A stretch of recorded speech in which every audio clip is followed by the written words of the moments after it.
tu l'as dit, hein, tu enseignes les jeunes, tu les influences certainement par ton enseignement, par tes conseils en business, en management.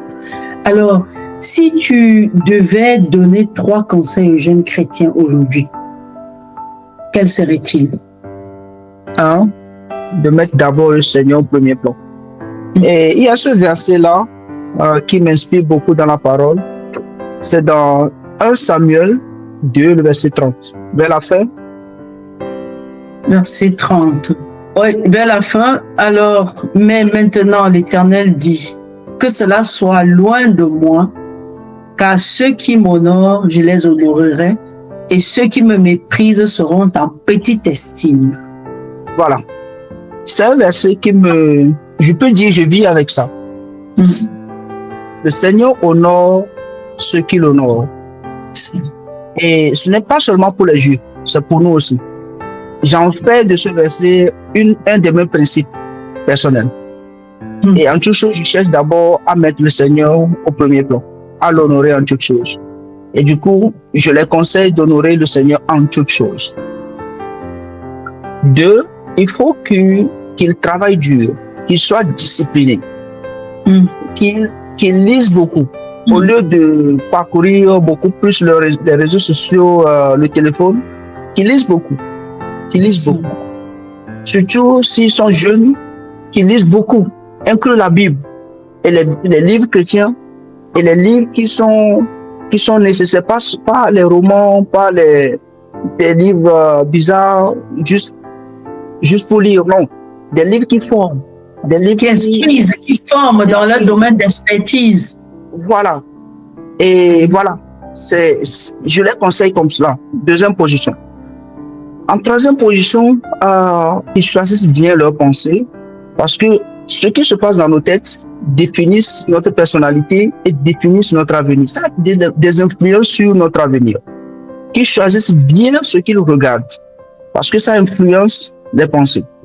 Et plus vous avez de bonnes pensées, vous avez des pensées qui sont grandes, et comme Paul l'a dit, que tout ce qui est digne de renom, tout ce qui est louable, tout ce qui est bien, que toutes ces choses occupent sur le pied de vos pensées. Voilà. Donc, les 3 choses dont je peux leur dire, c'est ça. 1, qu'ils mettent le Seigneur au premier plan dans tout ce qu'ils feront. 2, qu'ils lisent beaucoup, qu'ils se forment bien. C'est le moment de se bien former. Discipliner dedans. Discipliner, lire beaucoup, fouiller beaucoup. Non pas seulement se limiter à ce que quelqu'un dit quelque part ou à ce que leur enseignant dit, à ce qu'ils fouillent beaucoup. Et en 3e position, je leur dis de faire attention à leurs pensées, à leurs imaginations, à ce qu'ils mettent dans leur cerveau. Parce que ça va déterminer leur futur, leur avenir. Ça va avoir des impacts sur leur avenir. Et ça, il n'y a pas d'étude qui a renié ça. Tous sont d'accord là-dessus. Donc, c'est ce que je peux dire. Et la Bible en premier, comme tu l'as cité. Ouais. Alors, quel est ton rêve? Quel est ton rêve ou ta vision pour la jeunesse chrétienne africaine? Pour la vision, une vision pour la jeunesse chrétienne. Oui, ou ta vision. Tu rêves de quoi quand tu vois cette jeunesse chrétienne africaine? Oui. Tu rêves de quoi par rapport à elle? Je rêve une jeunesse africaine qui soit beaucoup plus indépendante. Une jeunesse africaine qui est conscient de sa capacité et de ce qu'il peut accomplir. Cette jeunesse, je leur demande simplement d'être conscient de leur capacité, de ce qu'ils peuvent accomplir, de rêver grand, de ne pas se donner des limites à leurs rêves et de ne pas croire qu'ils peuvent faire des choses par eux-mêmes, sans le Seigneur. Le message était clair, le Seigneur a dit, sans moi, vous ne pouvez rien faire. Et donc, détachés de lui, ils ne peuvent rien faire. Sans le Seigneur, ils ne peuvent rien faire. Donc, c'est un peu ça le rêve que j'ai pour moi, pour la jeunesse. Merci. Il reste une toute dernière question. Nous sommes déjà en train de vouloir nous séparer, mais savoir si maintenant, au moment de conclure cette interview, on te demandait un verset, une citation inspirante ou quelque chose qui va marquer pour clore cet entretien. Il y a plein de versets. Déjà, ce que j'ai donné là, dans 1 Samuel 2, 1 Samuel 2, ouais. Le Seigneur honore ceux qui l'honorent. Merci. Vous pensez à honorer le Seigneur en toutes choses. Merci. Et dans 1 Pierre 2, verset 22, que j'ai dit, de marcher comme le Seigneur a marché. De se poser la question chaque fois, est-ce que Jésus ferait ceci? Qu'est-ce que Jésus ferait dans cette circonstance? Et je pense que c'est cette deux choses-là et qui, en fait, je marche beaucoup avec ces deux versets. Il y en a plein d'autres encore, mais je marche beaucoup avec ces deux versets. Et l'autre aussi, ce n'est pas un verset biblique, mais je l'ai lu là quelque part.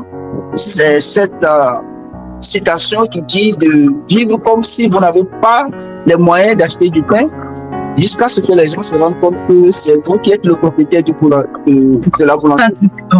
Elle est bonne celle-là. Vraiment. Et du coup, ça fait référence à l'humilité. Même si tu en as, c'est comme si tu en as pas, jusqu'à ce que les gens se découvrent que vraiment tu en as plus que ce qu'ils pensent. Du coup, oui, d'ailleurs, l'apôtre Paul le dit aussi, n'est-ce pas? Nous devons posséder comme n'en possédons pas. Voilà. C'est un peu ça. Oui, ce sont des valeurs de la foi chrétienne, l'humilité et la simplicité. Merci beaucoup, frère Joseph. Je disais tantôt que tu es en fait Joseph. Quand tu nous as parlé de ton expérience partie de rien, tu pouvais te retrouver dans le cercle des grands.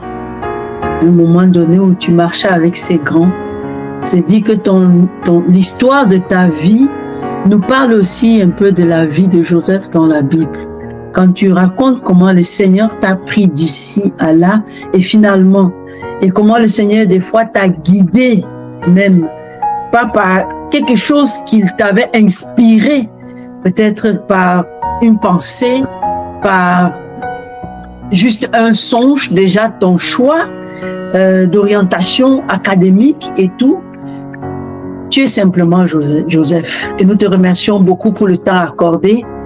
Et merci, je crois que chacun de nous a beaucoup appris de toi et souhaite être aussi encouragé par ce que tu as partagé. Que le Seigneur te bénisse abondamment et qu'il continue d'ouvrir tes voies et qu'il réalise avec toi tout ce qu'il a prévu dans ta vie, aussi longtemps que tu disposes ton cœur à le servir et à l'honorer.